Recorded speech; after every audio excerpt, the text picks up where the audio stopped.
Welcome back to Good Morning Vail. So Halloween is right around the corner, and I know that actually Sean, one of our camera guys, asking me for a costume today. It's all about getting the kids out to enjoy trick-or-treating and doing it the right way. I've got Gail McFall joining us with the Vail Police Department today. Gail, thanks for coming in. You're welcome. Good to see you. Nice to meet you. Nice to meet you. I like your Halloween costume, Yes. you code enforcer.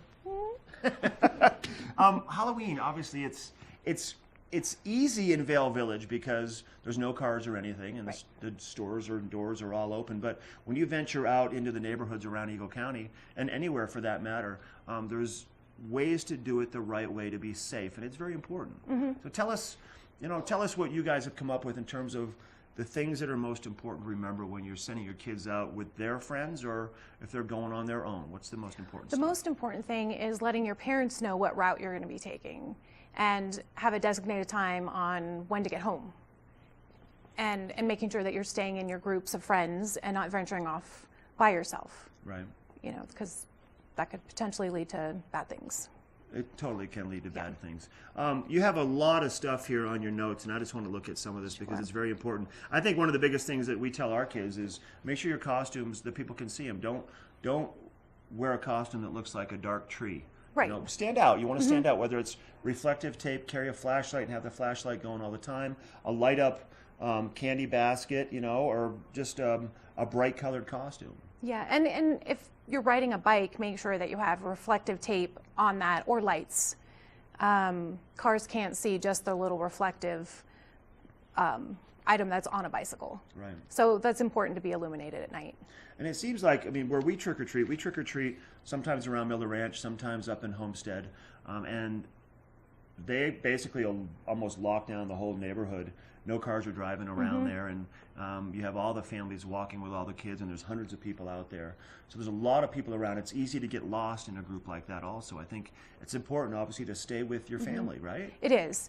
And make sure that you know the people that you're with, and make sure that you stay in the group that you're with. And not running from house to house. Also making sure that your child's costume fits, so it's not too long or their shoes are too big that they're going to trip and fall. Trip and fall. When you're walking around between homes, if you have a mask, flip the mask up so you can see where you're going, right? That's very important. And then making sure that you're crossing at crosswalks, making sure that you don't dart between cars, running through lawns. You don't know what hidden dangers might be in the grass. So all those things help keep our kids safe during the Halloween. And then I think probably another really important piece of the puzzle is inspect the candy. Have your family inspect the candy, Absolutely. your mom and dad, before you put anything in your mouth, because there's a lot of things out there that look like other things that you don't want to get in a situation where you have to go to the doctor. Right, and then making sure that your children aren't eating that they're not eating the candy as you go along. So give your kids a good hearty meal before they head out. They'll be less likely to want to eat the candy. Yeah, my son has like severe allergies to nuts and things like that, so he's real good about it. So we always inspect the candy, and like they'll do trade-offs and things like that with his siblings and his friends to get the candy that he likes. But it's very important not to eat that candy before. Right, and researching this, there was actually a website that has a teal pumpkin. So if you see a home with teal pumpkins, they're more apt to have candy or items that aren't peanut allergies or any type of allergies. So they try to also keep the kids safe. Oh, that's a good idea. Yeah. We've been to some houses before where they give out toothpaste or a toothbrush or things like that to help out. Bubbles are a big piece of it. Have you ever heard of that one? No. Oh, no, bubbles are everywhere right now. Okay, I'll make sure I hand some out. Do you have trick-or-treaters that come by your house?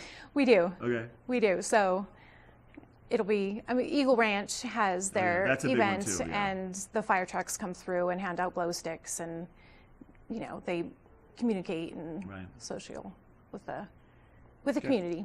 Wonderful, Gail. Thanks for coming in. Thank nice you. To see you. Happy Halloween. Yay. Happy fall, right? Yes. Okay. Definitely. We got more coming up on the show. I've got some weather for you, and then we're going to be talking with Greg Osteen from Vail Valley Cares and the thrifty shops about all of the great gear you're going to find over there this time of the year. We'll be right back.